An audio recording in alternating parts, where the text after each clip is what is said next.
Stop killing women!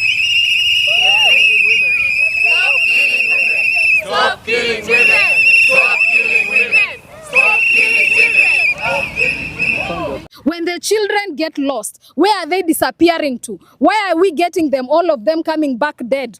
We are calling upon all stakeholders who are responsible in ensuring that we are ending femicide cases to kindly let's join hands. And under the hashtag End Femicide Kenya, another hashtag is hashtag against silencing women. My name is Nkatha Mogao, the Executive Director, Frolics of Hope, and we are honored to be here today in Nakuru County. We are actually walking and making a voice for the voiceless, for the women and the children that have experienced femicide, and even those who have experienced gender-based violence. And for that reason, we have seen so many statistics of what has happened within the last 1 year in this country, and it is very alarming. We've also heard that the technical working group that was convened by the president, they were given a task and they did that task. So today we are here as comrades and also as partners, as civil society, as the entire community of Nakuru County, including our own wailing mothers. In fact, today we are here not as even any particular group of people, but as women, as children, as mothers, as sisters, as daughters, as brothers, as sisters, as and uncles, and even fathers here, trying to raise our voice against femicide in this country. In the last 1 year, we've experienced over 156 cases that were reported to the media. And those ones are the ones that we know. Imagine the ones that we don't know. So it is about time that we take the recommendations that were given and we implement them and take them very seriously. That is our take for today, and we are here to make our voices be heard, to make sure that we do not have to lose another life, we do not have to lose another child, we do not have to lose another mother out there to femicide and to violence. We've also experienced a rising number of children that have also been kidnapped, a number of children that have also gone missing, that are found dead, and we have no clue what is happening to our children. So kindly, the Ministry of Interior, we are asking that we be fashioned with that information so that we know what is happening to our children in this country. When the children get lost, where are they disappearing to? Why are we getting them, all of them coming back dead? Very few are found very happy, and very few of them join their families and become happy. So what is happening? The trauma in this country is going to a different whole level, and we need to curtail that. We need to take action, and it is about time that we do that. We cannot continue making the same statement over and over again. And we are talking, when we talk about femicide, we are talking about the intentional killing of someone by maybe even their own partners, you know. So we are not talking about something that we don't know. We are talking about specific data that we have seen. We are talking about specific lives that we have seen. We are talking about children and women who live amongst us in this county, in this country. So what is happening? We need to be given answers, and we cannot wait. So we need that answered today. That is why we are here today as a community. We want answers. Can someone answer our questions? Recently, out of the 156 cases that were reported in the last 1 year, in the month of April and May, Nakuru County accounted for at least 12 of those cases. So that is why we are asking these very serious questions, and we demand for answers today. Thank you. So as civil society, we are calling the government to end impunity by fast-tracking in cases of femicide, by ensuring that these cases proceed in court and the perpetrators are held accountable with their cases. I'm also calling upon the media, kindly ensure that we adhere to your ethic in terms of reporting. Let's stop blaming the survivors.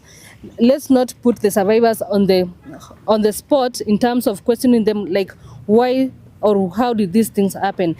Let's ask the person who did this, why did you do this? Let's not ask the person where was that person in that particular time, or what happened, what contributed to the issue. Now we go again to the county government of Nakuru County. We are still asking and we are still recommending. We are meant to have a rescue center, but it is now over 2 decades of term. until today, we do not have a rescue center where we can be able to say that we've rescued and given our survivors a place where they can be safe as they proceed with their cases. We are calling upon all stakeholders who are responsible in ensuring that we are ending femicide cases to kindly let's join hands and let's fast track these cases. Most of the cases are still pending. We do not know what our political leaders are doing. Is it that it is not affecting them? Is it that their family are not affected? Are we not part of their family? I thought as Kenyans we are one family. So we are calling upon all duty bearers to ensure that these cases are put into account. Thank you. Next. Good afternoon. My name is Wesley Snipes. I'm the student president, ICS College Nakuru branch. And today we are here gathered because we are speaking one voice. We are saying that there should be no room for gender-based violence in our community. The number of deaths and the number of gender-based violence cases reported daily, it is wanting. And it scares me even the most when the government and the people responsible for that are not responding. And also bothers me that also justice is not taken against such people because people are dying recklessly out there, people are being murdered brutally, and it's our responsibility even as Kenyans, even as young people today, because most of us here are young people, we're coming together and you're saying you're joining in hands, fighting against gender-based violence. And so since this thing is in our society, we have to accept that it is there, and also have to accept that actions need to be taken concerning the same. And so today I would like to talk about the immediate actions for the CCOs that should be taken.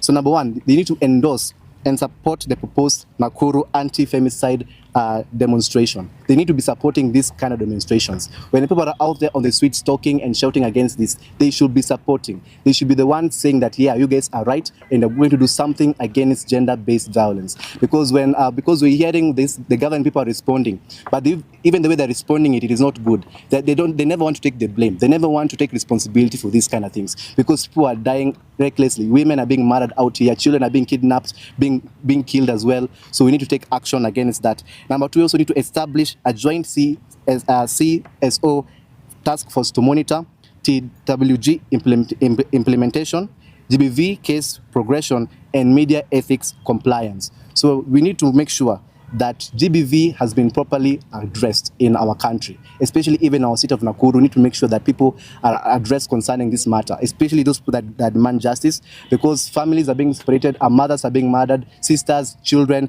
It is not a good picture.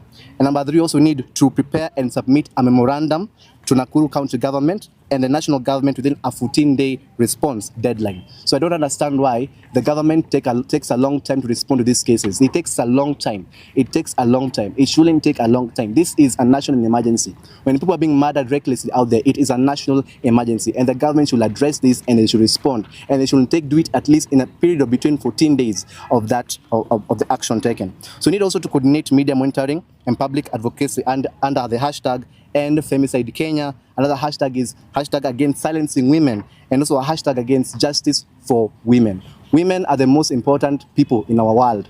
We cannot kill them. How will we be people in this world? How can you have people in this world if we're killing women? Because these people are precious. Women are precious in this planet. They need to be protected. They need to be guided. They need to be made to make sure that no action of gender-based violence is taken against them. Also, the policies need to be engaged. Policies in the judiciary, in the county leadership, and also the county and the community stakeholders ahead of the planned demonstrations. Policies need to be made. Policies need to be stated. They need to be understood in the society that there's no room for gender-based violence. And I'm sure that if you're able to come together, if you're able to take actions against this, sooner or later, our cities, our country will be a safe place for women, for children, and every single person, because everyone is a human being. Everyone has a right to life. Everyone has a right to live their dreams. Stop ending women, stop killing women, stop killing children. This is our world. This is our planet. Let's be responsible. Let's love one another, because it's a commandment from our Heavenly Father to love one another as we love ourselves. Thank you. Okay. Next. Kisungu kubwa. Okay. A key message. A key message. Very fast. Good afternoon. My name is Judy Wangari. I am Deputy President ICS and among the SAG members group. Currently, the only available resources we have are the Media Council of Kenya, which did an analytical overview of femicide reports in January 2024. We also have the Nakuru Anti-Femicide Demonstration Concept Note, And then we have the existing CSOs advocacy network and survivor support organizations. I feel like we do need more. And then the outstanding documents that are required is the Presidential Technical Working Group and the Hainbridge Boyle Foundation and IDEA Femicide GBV data.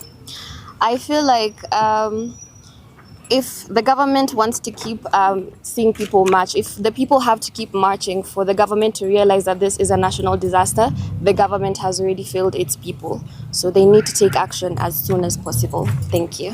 Thank you. I'm Florence Achieng from Cambridge International College. Today we are here to emphasize and to put more effort and energy about the GBV that is happening in our country and county as well.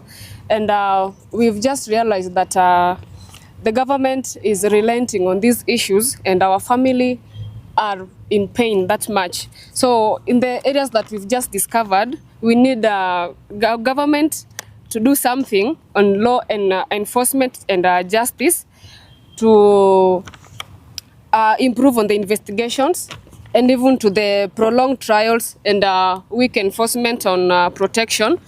Another one on media reporting and victim blaming narratives.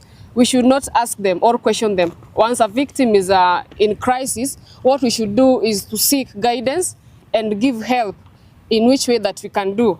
And also to the protection system, government must do something on that.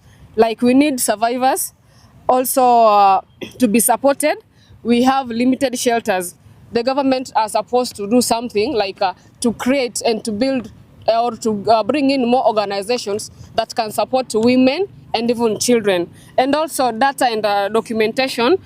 Whatever we've just realized is that the victims, once it has happened, the case is there, whatever is being done is wanting, actually is quite discouraging.